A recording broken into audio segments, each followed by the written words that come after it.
व्रत उपवास के लिए बनाए या तो फिर बच्चों को लंच बॉक्स में दे या फिर शाम को चाय कॉफी के साथ एंजॉय करें। तो साबूदाना बटाटा की ये चकरी आवाज से ही आपको पता चलेगा कि कितनी क्रिस्पी कुरकुरी बनी है। और जैसे ही आप फ्राई करेंगे दूध जैसी ये सफेद निकल के आएगी। तो चलिए इसे बनाते हैं परफेक्ट माप के साथ। हेलो दोस्तों, मैं हूँ हेतल और मेरे किचन में आप सभी का बहुत बहुत स्वागत है। तो चलिए आज की मज़ेदार रेसिपी बनाना शुरू करते हैं। यहाँ पर मैंने 500 ग्राम साबूदाना लिया था। पानी से अच्छे से मैंने इसे 2 से 3 बार वॉश कर लिया था, फिर रात भर भिगोकर छोड़ दिया था। कम से कम आपको 5 से 7 घंटा इसे भिगोकर रखना जरूरी है। तो साबूदाना इस तरह से अच्छे से मैश हो जाना चाहिए। तो साबूदाने को आप 2 से 3 बार पानी से वॉश करके उसके ऊपर बस हल्का सा पानी रहे उतना ही आपको पानी इसके अंदर डालना है। तो 500 ग्राम अगर आपका साबूदाना है तो आपको तकरीबन 3/4 कप के करीब पानी लगेगा। 3/4 से लेके 1 कप तक आप इसके अंदर पानी डाल सकते हैं और इसे रात भर छोड़ दीजिए। तो सुबह में ये इस तरह से खिले खिले तैयार हो जाएंगे। अब हम क्या करेंगे, चकली में डालने के लिए अदरक और मिर्ची का पेस्ट बनाएंगे। तो मैंने 10 से 12 हरी मिर्ची ली है। छोटा टुकड़ा अदरक का है, उसके छिलके निकाल देने हैं। नहीं तो क्या होगा, चकली में थोड़ा सा कालापन आएगा। और अदरक को भी हम इस तरह से टुकड़ों में कट करके फिर ग्राइंड करना है और इसकी महीन पेस्ट तैयार करनी है। अगर बड़ा सा कोई टुकड़ा रह जाता है तो जब हम इसे सांचे में भर के चकली बनाएंगे ना तो वो फंस भी सकता है। और जरूरत पड़े तो आप थोड़ा सा पानी डाल दीजिए उसमें। और यहाँ पर मैंने 1 टेबलस्पून भर के जीरा लिया है, उसे भी हम दरदरा कूट लेंगे। आप चाहे तो इसका पाउडर बना के भी डाल सकते हैं या फिर इस तरह से कूट के भी डाल सकते हैं। अगर साबुत जीरा रहेगा तो वो भी सांचे में फंस सकता है, इसके लिए मैंने इसे दरदरा कूट लिया है। अब 500 ग्राम आपका साबूदाना है तो आपको उससे डबल क्वांटिटी में आलू लेने हैं। तो 1 किलो मैंने आलू लिए थे, उसे उबाल कर आपको उसके छिलके निकाल देने हैं। तो देखिए आलू के छिलके फटे हुए हैं, उसका मतलब कि आलू बहुत अच्छे से पके हैं। तो आपका आलू इस तरह से ओवर कुक होगा तो चलेगा, लेकिन कच्चा बिल्कुल भी नहीं रहना चाहिए, नहीं तो आपकी जो चकली है ना वो वाइट नहीं बनेगी और तलने के बाद वो थोड़ा सा लाल कलर जैसा दिखेगी। तो छिलके निकालने के बाद आलू को हम करेंगे कद्दूकस, ताकि उसके कोई भी बड़े टुकड़े ना रहे। मैशर से मैश करने से क्या होता है कि कोई भी उसका एक टुकड़ा रह जाता है, फिर सांचे में वो फंस सकता है।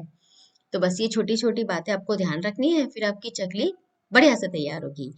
एक बार बनाए पूरे साल इसे एंजॉय करें। तो देखिए आलू भी कद्दूकस अभी हो गए हैं। अब एक भारी तलिए वाला कोई भी पतीला लेंगे और उसके अंदर डालेंगे 1.5 कप पानी। तो ये सारा मेजरमेंट 500 ग्राम साबूदाना के हिसाब से मैंने बताया है। अगर आप कम क्वांटिटी में बना रहे हैं या फिर ज्यादा क्वांटिटी में तो उसके हिसाब से आप सारा मेजरमेंट एडजस्ट कर लीजिए। अब उसमें डाल देंगे नमक। तो नमक यहाँ पर मैंने तकरीबन 1.25 से 1.5 टीस्पून डाला है। और अदरक और मिर्ची की पेस्ट मैंने तैयार की थी। आप देखिए मैंने इसे बहुत ही फाइनली पेस्ट बना के तैयार किया है, महीन पेस्ट तैयार की है। तो उसे भी डालेंगे। जब आप ये मसाले डालें ना तो ये मसाले आपको थोड़े से स्वाद में कम लगने चाहिए, क्योंकि क्या होगा, जैसे ही आलू और साबूदाना का पानी जैसे सूख जाएगा ना तो सारे मसाले फिर बराबर हो जाएंगे। अगर आप पहले से ही मसाले ये जो क्वांटिटी है उसके हिसाब से डालेंगे तो सूखने के बाद आपको वो थोड़ा सा ज्यादा लगेगा, यानी नमक भी ज्यादा लगेगा। तो आप हल्का सा नमक भी कम डालें और ये जो मिर्ची है वो भी कम डालें। पानी उबलने के बाद उसमें हम साबूदाना डाल देंगे। तो देखिए ज्यादा हमें पानी इसमें नहीं डालना है। अगर आप साबूदाना को भी ओवर कुक करते हैं ना तो फिर आपकी जो चकली है ना उसमें व्हाइट साबूदाना नहीं दिखेगा। आगे मैं आपको बताऊंगी कि ये चकली ड्राई होने पर भी आपको इसमें पूरा साबुत सफेद ऐसा साबूदाना दिखेगा। तो मिक्स कर लेंगे। गैस की फ्लेम को स्लो रखना है। आपके पास जो भी स्लो वाला बर्नर है उसके ऊपर आप रखिए और फिर उसे कवर कर दीजिए। 8 से 10 मिनट रखना है। हर 2 से 3 मिनट के बाद आपको चलाते हुए मिक्स करना है ताकि तले में ये चिपके नहीं। वैसे हमने पानी डाला था। और अगर आपको ऐसा लगे कि पानी की जरूरत ज्यादा है, कई बार साबूदाना अपने अंदर ज्यादा पानी एब्जॉर्ब करता है, तो पानी अगर आप डालना चाहते हैं तो गर्म करके ही पानी डालें, ठंडा पानी ना डालें। तो 2 से 3 बार मैंने इसे चला लिया था और 8 से 10 मिनट के बाद जैसे ही साबूदाना आपको हल्का सा ट्रांसपेरेंट होता दिखाई दे, यानी पूरे सभी साबूदाना ट्रांसपेरेंट नहीं होंगे, बस कुछ कुछ आपको दिखाई देंगे, तो ये निशानी है कि आपके साबूदाना अभी पक गए हैं भाप में। तो इस समय पर हम मिला देंगे आलू और अच्छे से मिक्स कर लेंगे।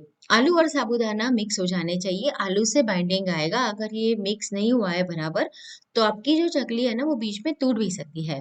तो आलू को और साबूदाने को मिक्स कर लेना है।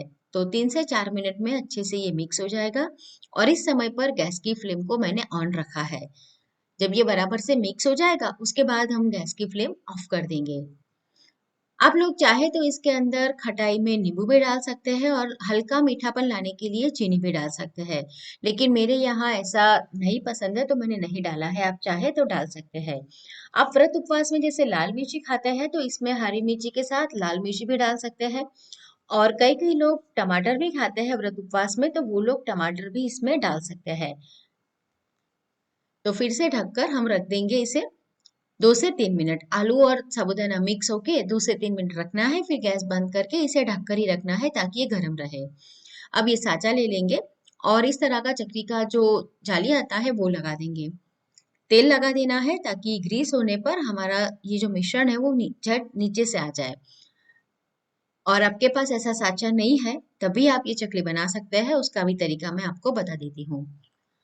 तेल लगाना ज़रूरी है ताकि ये जो मिश्रण है ना वो साँचे के ऊपर बिल्कुल भी चिपके नहीं। बंद कर देंगे इसे तो आपका ये साँचा तैयार हो गया। अगर आपके पास घर में कोई हेल्प करने के लिए है, जो आपको साँचे में ये मिश्रण भर के देता है, तो आपकी चकली फटाफट आप प्लास्टिक के ऊपर बनाकर तैयार कर सकते हो। और ऐसा साँचा नहीं है तो क्या करना है, तो एक ग्लास लेंगे और उसके अंदर डालेंगे पाइपिंग बैग।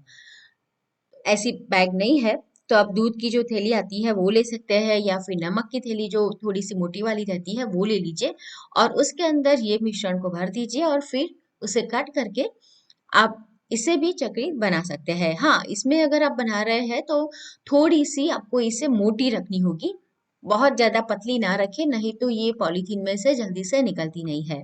और ये मिश्रण काफी गर्म भी रहता है और आपको गरम गरम में ही इसे तैयार करना रहता है। ठंडा होने पर जल्दी से ये शेप होल्ड नहीं करता है और चकली आपकी बीच में से टूट भी जाती है।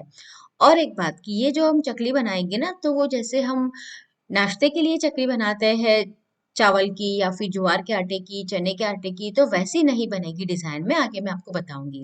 तो देखिए आगे से मैंने थोड़ा सा कट लगा दिया तो ये भी तैयार हो गया। अब चकली बनाने के लिए यहाँ पर मैंने एक प्लास्टिक की शीट बिछा दी है और मैं इसे घर में ही बना रही हूँ। आपके पास आंगन में धूप आती है या टेरेस है तो आप उसमें भी बना सकते हैं। तो देखिए आपको 3 से 4 राउंड घुमाने हैं फिर उसे कट करना है। और इसका जो शेप है ना वो चकली जैसा मतलब ऐसे दिखेगा लेकिन जैसे चकली हम राउंड राउंड बनाते हैं वो इस तरह से बनके तैयार नहीं होती है। तो फटाफट से ये सांचे में से निकल के आती है और 500 ग्राम की ये जो चकली है ना उसे इस तरह से प्लास्टिक के ऊपर फैलाने में मुझे हार्डली 15 मिनट का समय लगा था। तो घर में ही मैंने इसे एक दिन पंखे के नीचे रख दिया था और फिर दूसरे दिन 3 से 4 घंटे के लिए मैंने इसे धूप में छोड़ दिया। जब ये सूख जाती है तो आप थाली में भर के जहां पर भी आपके घर में धूप आती है वहां भी रख सकते हैं। हल्की धूप दिखा देने से ये पूरे साल खराब नहीं होती। तो देखिए हमारी चकली तैयार है और सूखने पर भी आपको साबूदाना इसमें दिखाई दे रहे हैं।